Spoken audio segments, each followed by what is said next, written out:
A couple of days ago, my friend June was pitching me an idea for a Joshua deck he had, where he would take advantage of the fact that the backside of Joshua's reanimation clause doesn't cap the number of creatures you reanimate, so as long as their total mana value is 6. This means, for example, you could have him reanimate his brother as well as any number of 0-drop creatures you want. He was thinking the deck could get more value from this by using ETB damage effects like Perforos, Impact Tremors, and War Leader's Call, and I liked the idea, so I wanted to expand on it and see if there was anything there. So I thought, how could we get more value out of these 0-drop creatures if we draw them? Well, we could have effects that trigger off when we cast a creature spell, like Olatek Matterweaver and God Eternal Aketra. I thought, okay, maybe we got something going here. With effects like Anim Pakal and Adeline Resplendent Cathar, we could fill the board with tokens and go extra wide. And with all these tokens, we could convoke spells like Wildfire Awakener and City on Fire to take it even further. This sort of go wide, cast creature spells, generate a bunch of tokens, have cool convoke payoffs was honestly a pretty fun deck to play, but after testing it a bunch of times against friends, I realized that there was a big problem with it. Or rather, my friends pointed out a problem that I didn't realize, which was that when I was playing the deck, I was never casting the commander.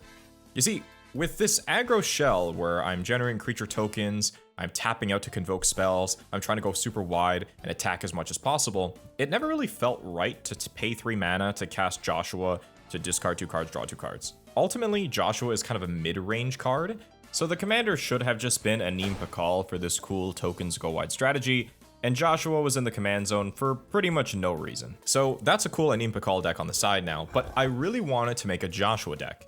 So I started looking at his card again. At its core, Joshua is a mid-range value card. He does a few things. He cleans up our opening hand when he enters by letting us discard up to 2 and draw that many, which is super helpful, making more of our opening hands more playable. Even a hand that has just 3 lands and a bunch of high mana value spells can get cleaned up by Joshua entering the battlefield, discarding some spells, hoping to draw some more lands or more ramp or whatever it is.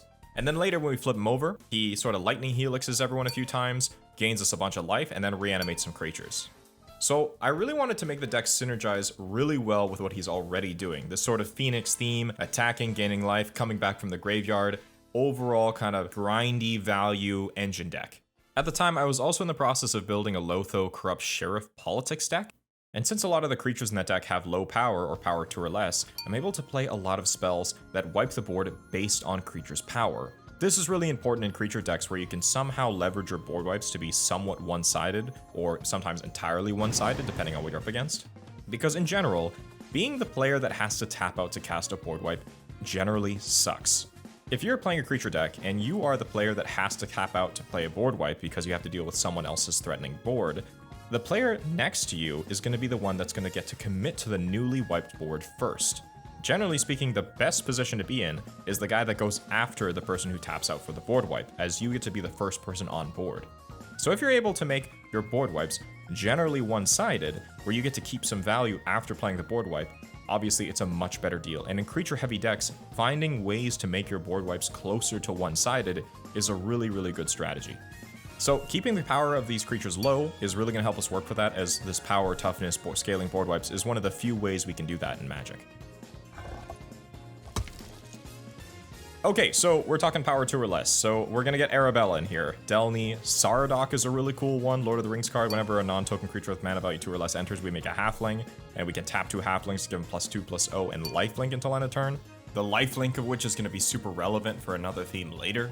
Welcoming Vampire and Enduring Innocence are going to keep our hand full, and they're going to have lots of opportunities to trigger. With of the 40 creature cards in this deck, 26 of those creatures have power 2 or less and are going to trigger these guys. With that being said, obviously Imperial Recruiter is going to be a great include, so he's coming into the list as well. While searching around for creatures with power 2 or less, I came across Arbaz Mir, this legend from the Assassin's Creed set. So I was reminded that with the recent Assassin's Creed set, Boros Historic got a lot more support. So I challenged myself to make the creatures in the deck power 2 or less and historic creatures also.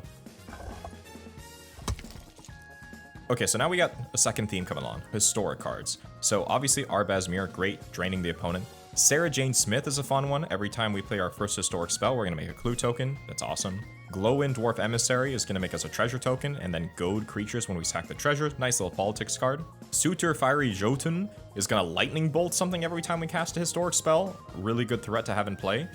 And then, of course, my namesake card, Excalibur Sword of Eden. One of the coolest payoffs for playing historic spells. In this deck, generally speaking, coming down for 2 or less. Really cool, especially if we can equip it onto something with flying. excellent card. We even have a couple lands that are going to benefit us for having this historic theme as well. And of course, we can't forget the OG historic commander himself, Teshar. Now, in the deck, 48 cards in the deck are historic and will trigger these guys. 43 of them are non-lands. But I saw Teshar's ability again, and I knew I needed to go a step further with these creature restrictions and make as many creature cards in the deck as possible also mana value 3 or less. And of course, we're in the perfect colors to benefit from this mana value 3 or less theme. Okay, so we got creatures power 2 or less, historic creatures, and now we're also trying to make them mana value 3 or less. Paladin Elizabeth Taggarty is a really cool one. When she attacks with 2 other creatures, we get to draw a card, and then we can put a creature from our hand onto the battlefield tapped and attacking with mana value less than or equal to her power. Now, obviously the idea behind this commander is you can try and find ways to increase her power to cheat in bigger creatures, but we really don't care about that. We get to put in a 3-drop every time she attacks with 2 other creatures. That's awesome. That's basically our whole deck, so hell yeah, I'll take the free draw card every time we attack. Easy. Pre-war Formalware, also really cool. It's going to reanimate one of those creatures that we put in the bin, give it +2/+2. Archangel Elspeth is a really nice, good, mid-rangey kind of planeswalker, but the big thing is her ultimate is going to reanimate all non-land permanents with mana value 3 or less from our graveyard to the battlefield. Super, super cool, nice threat to have on board, and these lifelink tokens are going to come into play a little bit later. I love Battle at Hoover Dam. This is a really cool card from the Fallout set. So it says, when enters, choose 1. NCR says at the beginning of your end step, you can return target creature card with mana value 3 or less from your graveyard to the battlefield with a finality counter on it. Amazing. On your end step too, so you don't have to wait for it to become your turn again to get value out of this. It's basically a 3-mana creature reanimate that keeps coming back. And then even if you don't want to choose that, your graveyard's not full, you can say the other mode, which is whenever a creature you control dies, put 2 +1/+1 counters on target creature you control. What's so cool about this is it doesn't say non-token creature. So when you're generating a bunch of tokens through Archangel Elspeth or all the other various token generators in the deck, you're going to be building tons of value. Even if you're just suicide attacking in your little tokens, you're going to maintain that value. It doesn't even say whenever 1 or more. It just says whenever a creature dies. Excellent card. Obviously this mana value 3 or less theme, Teshar, again, really cool, fits in well. Now take a look at this card, Celestine the Living Saint. It's an interesting one because it says, on your end step, you can reanimate a creature with mana value equal to the life you gained. But because itself has lifelink, and it's got power 3, it, at a minimum, as long as you're attacking with it, which, you know, it's got flying, so you probably can, is going to reanimate a creature with mana value 3 or less on the end step. So, really, really cool. And if we're gaining more life, we can get bigger creatures, which will be happening. Angel of Indemnity is such an excellent card. I think this should be in a lot more decks. It's 6 mana for a 5/5 flying lifelink that gets a 4 mana value permanent from our graveyard to the battlefield. 4 is just such a big number. We're going to hit so much of our deck with this. And also, even if this dies, it's got Encore for 8, so it just keeps getting more value even more so. And with Encore, assuming we're playing against 3 opponents, we get to reanimate 3 permanents. And it's also got flying and lifelink, guys. This card is nuts. You Encore from the graveyard for 8, you gain 15 life and reanimate 12 mana of permanents? Like, what? Definitely play Angel of Indemnity. Like, just play Angel of Indemnity. And of course, we're talking about mana value 3 or less. We gotta put our boy Sun Titan in here. Classic, always a great hitter. Comes in, 6/6, excellent card. Now, another cool payoff we get for playing a bunch of permanents and mostly creatures with mana value 3 or less is Ascend from Avernus, which for X equals 3 gets to reanimate essentially our whole graveyard. By playing an overall cheaper mana value deck, even if we have, you know, a lot of 4-drops in our deck, okay, total mana value 7, reanimate our whole board, really clean. If you're suspecting a board wipe to come along, just hold on to this guy. You can just recover out of nowhere. Now, I want to go back to Celestine for a sec. So she has a good payoff for how much life you gained on our end step. Now, our commander, Joshua, when he flips over, he gains us a ton of life. So it's 2 damage to each opponent, but because the guy's got lifelink, with 3 opponents, that first chapter is gaining us 6 life. Then on the next chapter, it gains a 6 from the ability, and then another 4 for attacking for a total of 10. And because all of our creatures are mana value 6 anyways, just with the first chapter of the saga on the backside of Joshua, we're going to be able to reanimate any creature if Celestine is in play, even if Celestine can't attack. So, pretty awesome. So, we're talking a lot about life gain, and I wanted to make sure we were getting even more value from it than just gaining life, like how Celestine does. So, it's got to be a theme as well. Halia and the Gaffer will both draw us a card on our end step if we gain 3 or more life this turn, with Halia also gaining us life when creatures enter. Now, when you look at these guys, you might think, oh, Halia is just power crept to the Gaffer, But they actually have a lot of unique differences, because the Gaffer, for one, by having power 2 or less, we can actually tutor him off Imperial Recruiter, which is a nice little way to draw cards if we know we have a consistent way to gain life. And also, the Gaffer will draw us a card on each end step. So if you have a way to gain life on your opponent's turn, like for example, if you block with a lifelinking creature, then the Gaffer's going to draw us cards when Helia would not be. Heliod, of course, is another classic life gain payoff. It's also historic, it's also mana value 3 or less, and he gives things lifelink so he supports himself. Now, he doesn't have power 2 or less, even though we have the power, low power theme, generally speaking power 2 or less, but that's fine because he has indestructible, so he's not going to die to our one-sided board wipes anyways. Now, by the way, since we're talking about creatures here and different overlapping themes, I highly recommend, if you're ever building a deck that has multiple overlapping themes and synergies, which is most of the decks I try and build, to just make a spreadsheet. It makes it a lot easier cutting cards when you can see which cards are filling multiple roles. Even some cards that seem really good, they might be really good, but if there's not a lot of cards that you have triggering them or they're not performing multiple roles, slightly weaker cards that do the same thing that fit into more categories within your overall deck might be worth playing instead. So having a little spreadsheet to track can be really helpful in making your deck overall more synergistic, more clean, have consistent starts. Okay, so back to the life gain payoff. Obviously, as mentioned before, Celestine is in this category again. There's going to be a lot of overlapping creatures that are in different categories. I really like Astrid Peth here. She is a life gain enabler for our various effects, as well as being power 2 or less, CMC 3 or less, historic, and all these other effects where it fits in perfectly. Nice little low mana creature. But you know a card that really pays you off well for gaining life?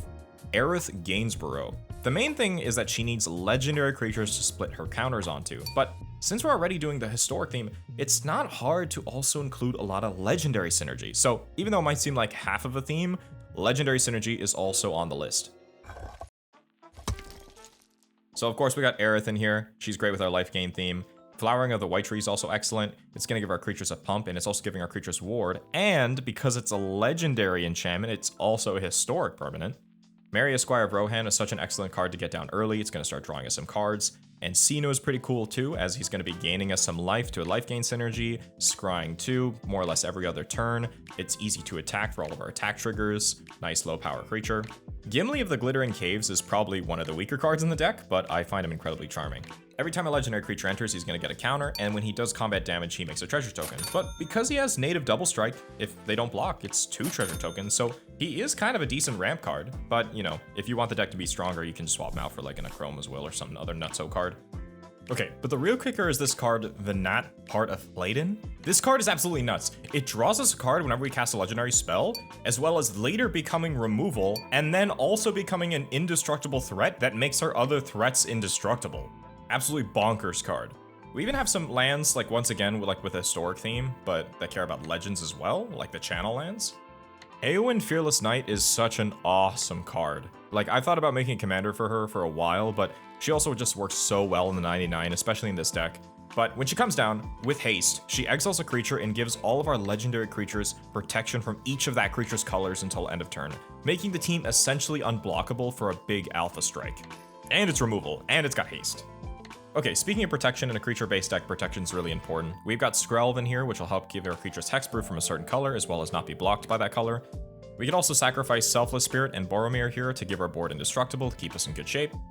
In addition to our 6 board wipe cards, most of which being conditional that harm our enemies for having big creatures with big power and keep our little guys in play, we also have plenty of other good targeted removal as well. That works with our other synergies. Flage, for example, is pretty happy being in this deck, meeting all of our categories, historic, mana value 3 or less, it's removal, and it's also pretty happy being in this deck because the deck does have ways to fill the graveyard to pay for its escape costs, such as Faithless Looting, as well as creatures like Bannon and Inti, as well as, of course, our commander. About the ramp quickly, we feel happier about running Artifact Ramp in this deck than most decks because it is a historic payoff deck, and artifacts are historic. An especially funny one is the Warring Triad, which often helps fill our yard while being a mana rock and later turning into a creature while also being mana value 3 or less. The Warring Triad in practice is such a funny card. I've literally had games where it's been a creature, attacks, and then as soon as it's needing to be removed, it's not a creature anymore, and then it is a creature, not a creature. Sometimes, if your graveyard's just kind of teetering around that 7 to 8 mana mark, it can just dodge removal by turning itself off. Really cool card. I wish it had a color. I would totally build a commander deck off this guy. We're also running Gold and Iron Mirror in here. Now, normally I discourage creature-based ramp in decks because they're more likely to get caught up in a board wipe, So a Cold Steel Heart, for example, would do the same trick, but because our deck also cares about creatures, specifically creatures with power 2 or less and mana value 3 or less for all the reanimation and whatnot, I added these guys because I feel like the benefits we gain from having them be creatures outweighs the downsides that come with them being creatures. But in general, you should ask yourself when you're including creatures like this, okay, does this ramp artifact need to be a creature, or would it be safer for me to just run it as a ramp artifact that's not a creature? Now, the deck, talking about creatures, it's got 40 creatures, so it makes sense that we run a lot of cards that play into the kind of go wide creature strategy, as we're naturally going to be putting a lot of permanents on board. Go wide. Champions from Beyond is super cool. It's a good mana sink. It's going to give us a benefit from attacking with a lot of different creatures, and it basically has the Alpha Strike slapped on it. Anim Pakal, great, going to be filling the board with a bunch of tokens. Cosmic Grand Zenith is amazing at populating the board, and because all of our creatures are generally speaking mana value 3 or less, it's easier to cast the double spell than in decks with bigger mana values.